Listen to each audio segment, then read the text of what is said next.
बिस्मिल्लाहिर्रहमानिर्रहीम। प्यारे दोस्तों, अस्सलाम वालेकुम।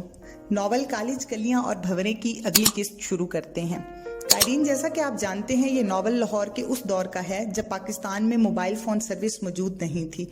कायरीन की सहूलत के लिए अब इस तहरीर को यूट्यूब की शक्ल में पेश किया जाता है। उम्मीद है कमजोरियों के बावजूद पसंद आएगा। इस सारे मंजर को देखकर हंजला का खून खौलता जा रहा था, मगर वो बेबस था। हंजला को अपनी ताकत और फाइट पर मुकम्मल एतमाद था। आने वाले पुलिस वालों में से सिर्फ 2 के पास असलहा था और इंस्पेक्टर के पास पिस्तौल।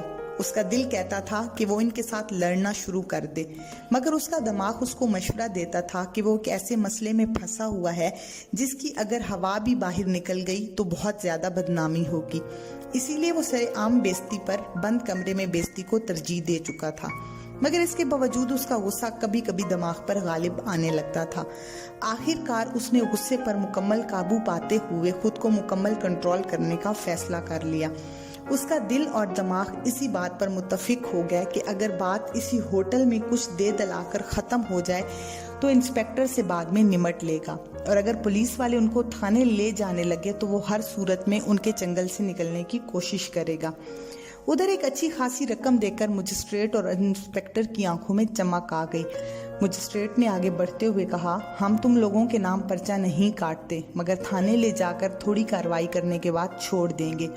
उसकी बात पूरी होते ही होटल का मैनेजर हाथ जोड़कर मिन्नतें करते हुए कहने लगा, जनाब आप इतना करम कर रहे हैं, थोड़ी सी मेहरबानी और भी कर दें कि हम लोगों को छोड़ दें। हम कल थाने आकर मजीद ताउन कर देंगे।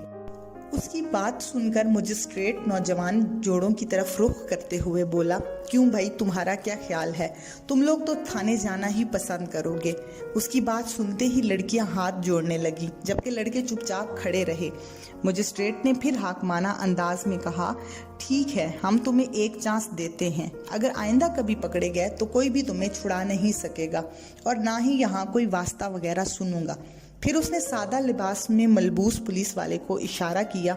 उसने जमाशुदा रकम और जेवरात की गठड़ी बनाकर उठा ली।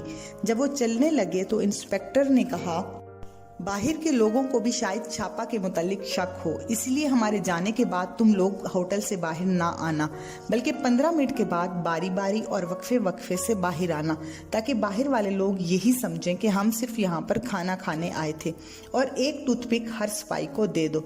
तमाम लड़के लड़कियों के चेहरे पर रौनक सी आ गई और इंस्पेक्टर की बातें सुनकर वो गर्दनें हिला हिलाकर ये बावर करवा रहे थे कि वो पूरी बात समझ चुके हैं। उनके जाने के थोड़ी देर बाद तमाम जोड़े यक्के बाद दीगरे बाहर निकल गए और हंजला निगत भी अपनी गाड़ी निकालकर चल पड़े। निगत ने कहा, क्या सोच रहे हो? तुम खुश नहीं हो? हम एक डरावने ख्वाब से बाहर निकल आए हैं। उस वक्त तो मेरी धड़कनें बंद होने लगी थी। वो बातें करती रही, मगर हंजला खला में तकता हुआ सोचों में गुम था। उसे थप्पड़ मारा गया और गालियां भी दी गई थी। मजीद ये कि उसके सामने निगत के बाल खींचे और जेवरात भी उतार लिए गए। उसको अपनी बेबसी पर शर्मिंदगी हो रही थी और निगत के सामने खुद को छोटा महसूस कर रहा था। लेकिन एक खुशी और सुकून का एहसास भी दिल के गोशे में था कि वहां पर सरेआम बेइज्जती का खतरा जो गले में था वो टल गया। कम अज कम वो इस चीज से बाहर निकल आए थे। निगत कार ड्राइव करते करते उसके साथ चेहरे के तासुरात पढ़ने की भी कोशिश कर रही थी और उसके यूं चुप रहने पर झंझला रही थी। आखिर उकताहट से बोली, क्या बात है, तुम बिल्कुल चुप हो गए हो? क्या वजह है? मुझसे शेयर नहीं करोगे? मैं कितनी देर से बात करने की कोशिश कर रही हूँ। उसकी बात पूरी होने पर हंजला एक सर्द आह भरकर बोला, मैं उस इंस्पेक्टर हरामजादे को हरगिज नहीं छोड़ूंगा। उसने जो बदतमीजी मेरे और तुम्हारे साथ की है उसकी सजा हर सूरत में उसे भुगतना पड़ेगी। वो बहुत बगैरत लोग होते हैं जो मसलहत में पड़कर अपनी बेइज्जती पर चुप कर जाते हैं। मुझे जितना भी रिस्क लेना पड़े मैं उसको छोड़ूंगा नहीं। निगत, मेरा ये तुम्हारे और अपने साथ अहद है कि मैं उससे बदला जरूर लूंगा।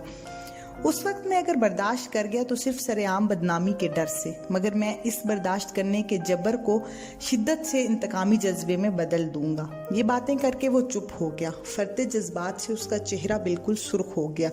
उसका ये अंदाज और चेहरा निगत ने पहली दफा देखा था। वो कार ड्राइव करते हुए माल रोड के आखिर में पुल से गुजरने लगे। पुल क्रॉस करके निगत ने गाड़ी को फौरन स्टेडियम की तरफ मोड़ दिया और एक पार्किंग एरिया में गाड़ी को पार्क कर दिया। निगत अभी घर नहीं जाना चाहती थी, उसके दिल पर बोझ था, वो इससे बातें करके हल्का करना चाहती थी। मगर जूं ही गाड़ी हंजला ने रोकी तो उसने कहा, तुम मुझे हॉस्टल छोड़ दो, मैं जरा अपसेट हूँ, मुझे तन्हाई की जरूरत है। जब निगत ने उसकी बात सुनी तो गाड़ी पार्किंग एरिया से निकालकर कॉलेज की तरफ तेजी से चलाने लगी। वो रास्ते में इससे बातें करती रही, मगर हंजला इसको मुख्तसर से जवाब देकर चुप हो जाता। हॉस्टल पहुंचकर वो अपने कमरे में चला गया। उस वक्त वहां पर इजाज मौजूद नहीं था। वो जाते ही अपने बिस्तर पर लेट गया। उस दिन वो ट्रेनिंग के लिए भी ना जा सका। इजाज ने आकर उसको जगाया और पूछा कि उसकी तबीयत तो ठीक है और वो क्लब क्यों नहीं गया।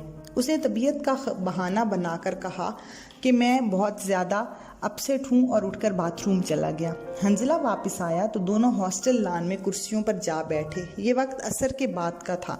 इजाज के रवैये में वही शोखी थी, मगर हंजला आज पहले से ज़्यादा संजीदा नज़र आ रहा था। इजाज ने हॉस्टल कैंटीन के वेटर को बुलाकर चाय का ऑर्डर दिया और फिर हंजला से मुखातिब होते हुए बोला, यार तुमसे एक ज़रूरी बात करना है और मशवरा भी लेना है। हंजला जो खुद सोचों में गुम था उसकी तरफ मुतवज्जा हुआ और बोला, क्या बात है, बोलो, मैं सुन रहा हूँ। क्या फिर कोई कोमल और नबीला का मसला है या फिर असद का?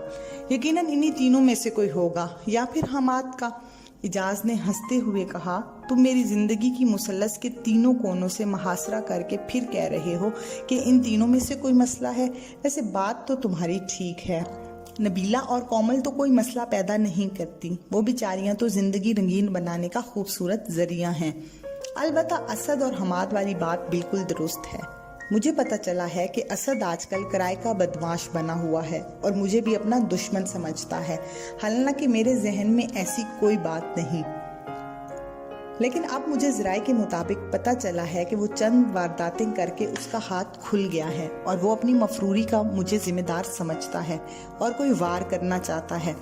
अब तुम बताओ कि इन हालात में क्या किया जाए। इजाज की बात पूरी हुई तो हंसला चंद लम्हे सोचकर बोला, पहले ये देखा जाए कि जिस जरिए से तुम्हें ये खबर मिली है वो जरिया कितना ज़बरदस्त है, कैसे पता चलेगा, तुम बताओ। इजाज ने उसको तफसील बताते हुए कहा, यार असद और हमाद के दरमियान मैंने एक यूनियन वर्कर छोड़ रखा है जो उनके सामने मुझे खूब बुरा भला कहता है और अक्सर इन लोगों को दावतें देता रहता है। अब वो इन दोनों के करीबी दोस्त मालूम होते हैं, मैं उनको मुनासिब रकम भी देता रहता हूँ। उन्हीं के जरिए ये सारी बात मालूम हुई है और मुझे उनकी बात पर काफ़ी हद तक एतबार है। ये बातें करते हुए वो चुप हो गया। अब वो हंजला की तरफ से जवाब यानी तजवीज़ का मुंतजिर था। हंजला ने उसकी बात सुनकर जवाब दिया, इसका मतलब है तुम्हारी इन्फॉर्मेशन काफ़ी हद तक दुरुस्त है और ये बात भी यकीनी है कि वो दोनों तुमसे नफरत करते हैं, मगर ये तुम पर वार करें ये इसकी ज़ाहिरी तौर पर तो उनको कोई ज़रूरत नहीं। तुमने उनसे ना कोई झगड़ा किया है ना ही कोई लेन देन है, वो बिलावजह इतना बड़ा रिस्क नहीं लेंगे। इजाज ने दलील देते हुए कहा, मेरा वास्ता प्रैक्टिकल लाइफ में तुमसे ज़्यादा ऐसे लोगों से पड़ा है। इंसान जब अमन की ज़िंदगी गुजार रहा होता है तो वो अपनी नफ़रतों को अपने दिल के अंदर ही रखता है और उलझकर अपनी पुरसुकून ज़िंदगी ख़राब करने का रिस्क नहीं लेता।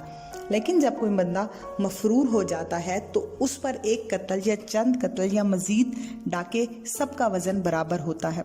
वो समझता है कि अब ज़िंदगी में वापस तो नहीं आ सकता, फिर जितने मुखालिफों की ज़िंदगी ख़राब करे उसके लिए कुछ बड़ी बात नहीं होती।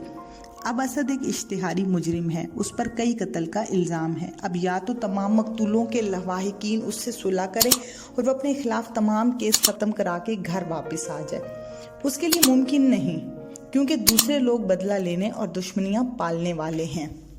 दूसरी सूरत ये है कि वो किसी और पासपोर्ट से मुल्क से बाहर चला जाए। तीसरी सूरत में अगर वो ऐसा ही किराए का बना रहा तो जब तक उसकी ज़िंदगी है दूसरों की ज़िंदगी ख़राब करता रहेगा और वो जिन लोगों के हाथों में है वो अपने मुफाद के मुताबिक इसको इस्तेमाल करेंगे। और मेरे जहन में ये बात आती है कि वो इसको तीसरे रास्ते पर ही चलाएंगे और मेरी राय किस हद तक दुरुस्त है ये तुम बताओ। हंजला उसकी बातों को गौर से सुन रहा था, उसकी बातों को अपने जहन की कसौटी पर परख रहा था। उसको इजाज की तमाम गुफ्तगू मुद्दलिल महसूस हुई। उसने कायल होते हुए कहा, मेरे ख्याल में तुम्हारी तमाम बातें बिल्कुल दुरुस्त हैं और आज मुझे हैरानी भी हुई है कि तुम लड़कियों और उनके जिस्म जज्बात के अलावा भी काफ़ी बेहतर सोच लेते हो। इजाज उसकी बात पर थोड़ा सा शर्मिंदा होकर बोला, यार अगर हम जागीरदार लोग इन मफरूरों और लड़ाई झगड़ों को निपटा ना सकें तो हमारा निज़ाम नहीं चलता। جی تو دوستو یہ تھی آج کی قسط، بقیہ ناول آپ اگلی قسط میں پڑھ اور سن سکتے ہیں۔ اجازت دیجیے، اللہ حافظ۔